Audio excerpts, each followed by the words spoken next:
If you didn't know, I've been playing through the entire Saints Row series for about 2 years of my life now, Agents of Mayhem included, so I can safely say that I'm a Saints Row expert. Put that on my resume. As a result, I've been cautiously optimistic for this reboot, and most of the internet seemed to be on the fence with me. At least that was the case until the embargo lifted and then this game became public enemy #1. And after putting well over 13 hours into it, is this reboot as bad as some people have said? Spoiler alert, no, but let's see if it at least lives up to the Saints Row name. The story takes a new angle that the series hadn't seen yet, centering on the creation of the 3rd Street Saints. There's a lot of shared blood with the original series. Tonally, the game brings the series back to the 3rd, with there being a heavy emphasis on the serious crime side of the franchise, just covered with a lighthearted tone. The church comes back as a hideout, Stillwater is mentioned, the boss is still a murderous psychopath, and the main focus of the story is fighting other gang leaders. On paper, it's very similar to the roots of the series. The reason why it stands out against those games are its style and tone. Joke-wise, it's a lot less focused on references or, the easiest way to describe it, Facebook Deadpool humor, and is much more satirical and sarcastic. There's not a lot of serious moments in the story, which is a bit of a disappointment, but the set pieces this time around are at the very least fun odes to action films. The convoy mission is ripped straight from Mad Max Fury Road, music and all, and every time I use the towing cable, all I can think of is Fast 5, which pairs pretty well with the overall enjoyable, cheery tone of this entry. The biggest tonal change that will most likely bother fans is the focus on the boss's friends. I liked them, and their loyalty missions are some of my favorites in the game. Shout out to Eli's LARP side quest. But if you're not fond of Eli, Nina, or Kev, then this game will be a very hard sell, since, without spoiling it, the entire story has a very heavy emphasis on their friendship. So much so that I feel like the villains don't pose that much of a threat. I enjoyed Sergio and Marshall, but I wish that they had more screen time, but after the halfway point, they're completely underutilized. There are the 6 members of the Collective and the Idols gang, but they're all pretty homogenous since each of them wears a mask. Story-wise, the game is a bit underwhelming. Again, I like the 3 friends, and they often carried the game on their backs. The Nawali was a very funny addition, although he's also underutilized. And the main villain comes out of complete fucking nowhere and had little to no build-up, which led to an anticlimactic ending. I wish the gang leaders had more of a presence throughout the game and were featured more in the story, and I hope that if they make a sequel, there's some more serious with stakes to go alongside all the fun stuff, like hunting down a Happy Meal toy for your best friend. Although this is a reboot, if you've ever played a previous installment in the series, then you know what to expect here. Extensive character customization, rival gangs, a fun open world to explore, and wacky side missions to do in it. Character customization is the best it's been in the entire franchise, which is what I was hoping for since we haven't had a new Saints Row character customizer in almost 10 fucking years. The reboot combines the sliders from the first 2 games along with the triangle from 3 and 4, as well as some new additions like body hair, vitiligo, prosthetic limbs, there's 8 voices again like in Saints 2, and you can now see your character's nipples, which is going to save a lot of mod space on Nexus. That was always a weird thing to me in the previous games. Like, we're all 18 here, this is a rated M game, why the fuck can't you see titty? While we're on changes, the needlessly expensive plastic surgeon has been completely removed, since you can now change your clothes and your boss from your phone anywhere on the map. It's a quality of life change that I didn't know that I needed. It's so damn bad. You can even buy player-created bosses and apply the outfit and or the body to your boss. So if you're like me and get needlessly overwhelmed with options, this is a great feature. There's a lot of new clothing stores this time around, like a lot of them. Instead of having 1 of 4 different stores all over the city, now there's 1,000,001 different stores that all offer a small amount of vastly different items from each other, which forces you to explore the city in order to make that perfect outfit for your character, which is always a good thing in my eyes. Shooting is kind of the same. Enemies do feel a little too bullet spongy on normal, and because of that, guns can often feel very samey, but it's still enjoyable enough. Plus, you can tune the game difficulty similar to Guardians of the Galaxy, a feature that should be required in all games here on out. I am disappointed that they removed the ability to use enemies as a shield, though I don't know why they did that, but there's also no longer a stamina bar, so You lose some, you win some. There's perks and skills that you can unlock and equip, almost like power-ups, which can be very useful in a pinch. However, once I had a good deck going, I had very little reason to look forward to new unlocks. The wingsuit is added in place of the parachute, and it's a welcome change in my eyes. It allows for some fun exploration of the city, and is the center point of a new side activity where you jump from building to building, sabotaging enemy radars, and it was surprisingly fun.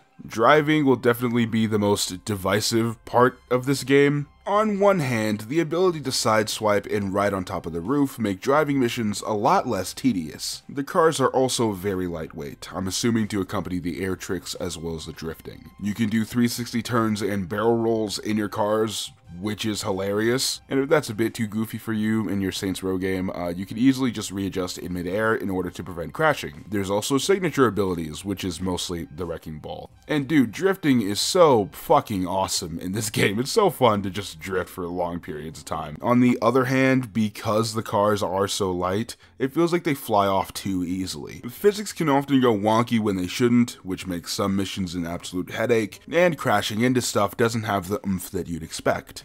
So like I said, it's definitely right down the middle. Personally, I have issues with it, but I still liked drifting all over the place, doing barrel rolls and driving super fast. Instead of the Detroit-inspired Stillwater or the New York-inspired Steelport, Santo Ileso is much more reminiscent of the southern western part of the US, which was a culture shock as an Arizonan to see the city since I'm much more used to the games being set in the East Coast. The map is also very diverse, which is kind of needed in an open world game. There's lots of obvious hills and dirt roads, but there's also downtown areas filled with skyscrapers. I will say that I wished Santo Ileso was a little bit less segmented and was a bit more condensed. The map isn't huge or anything, but it is a bit inconvenient to have to go somewhere and seeing so much empty space. Some classic diversions return, specifically insurance fraud, which is great as usual, but there's a whole heap of new ones, like Pony Express, where you race illegal goods to customers as fast as possible, or Atcha, where you give bad reviews on Yelp and then enemy factions come out to shoot you in the fucking face. The biggest addition this time is the Empire system, where you establish criminal ventures all over Santo Ileso. Ventures are essentially the same as diversions, the difference being that a certain amount of ventures are required to complete in order to see the end of the campaign, and all of them need to be completed in order to finish the post-game content.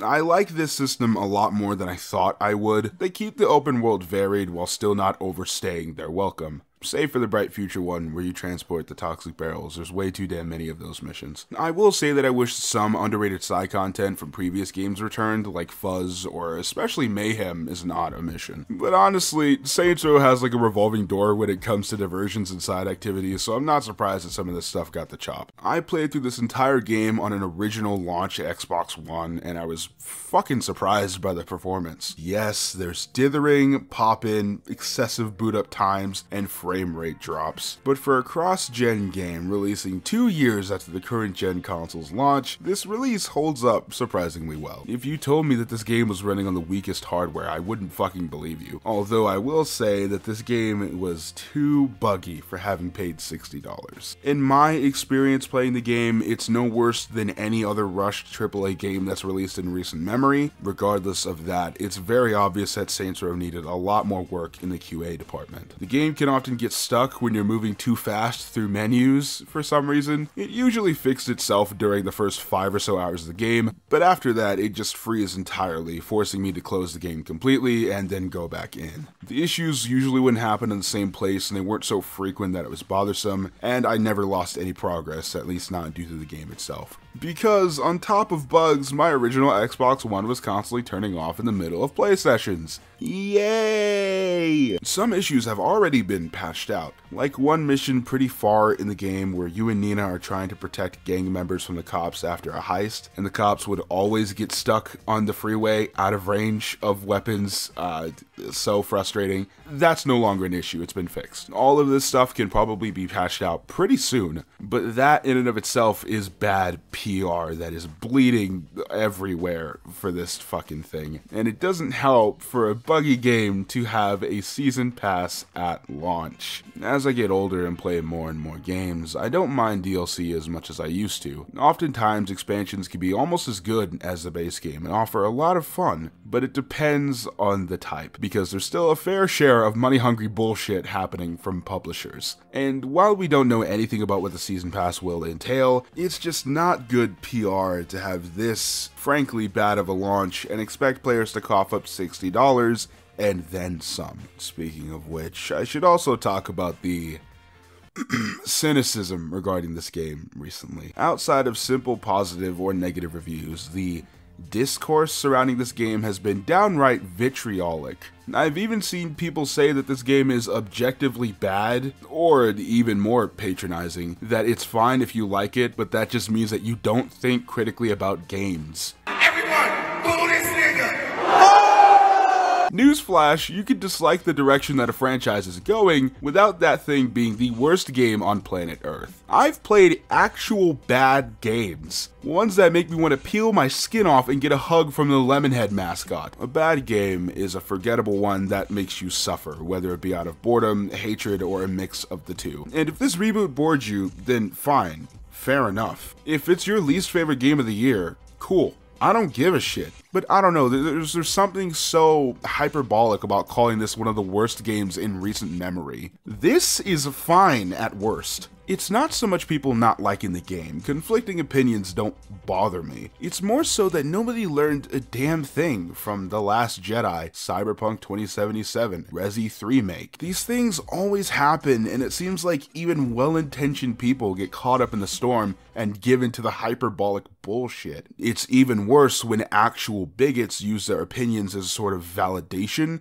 despite them coming from completely different places. This game having women, non-binary pronouns for the main character, a diverse cast, criticism of capitalism, and LGBTQ representation doesn't make it any worse than the other games. Because they had that stuff too, you fuck ass. Something that I think even critics forget from time to time is that no one sets out to make something bad. Even publishers, as greedy and evil as they can often be, want games to succeed. I want to reiterate that if you think that this game is good, bad, or somewhere in between, I don't care. Your opinion is your opinion. It's when opinion is represented as fact and is treated as some sort of indication of character where I begin to have an issue with it. Just because your opinion aligns with Metacritic doesn't make you any less of a piece of shit. We've seen 1,000,001 games rushed out of the door by publishers in order to make money. And in my opinion, that doesn't detract from how good the game itself is. But as a product, that's a whole different story. It might not be worth $60 to you. Maybe you'll buy it used so the publisher sees no financial gain. Or maybe you just won't play the game at all, and that's fine. It doesn't affect me. Pretty much, terminally online people, go call your mother. Whether it's because I've seen the lowest that the series can go, or because I don't play every single open world game on the market, I just don't see Saints Row as bad or even average. It's basically the third, just with its own style and flair. If you haven't paid attention, I do have a decent amount of gripes, specifically regarding the story and the lack of technical polish. But once you sift through all the issues, it's just more Saints Row, and that's all I wanted. Anyways, I hope you all enjoyed this review of Saints Row 2022. Between my console turning off constantly throughout long play sessions and the absolute digression of the conversations regarding this game made me concerned for this video, but I think it turned out alright. Anyways, like, subscribe, and all that jazz. I'll catch you guys next time. Later, kids. Have a good night. Have more agency and power than the world wants you to know. How do we make a statement? We want to be more than a street gang. We just gotta be a little more creative. Last time we got creative, people tried to kill us.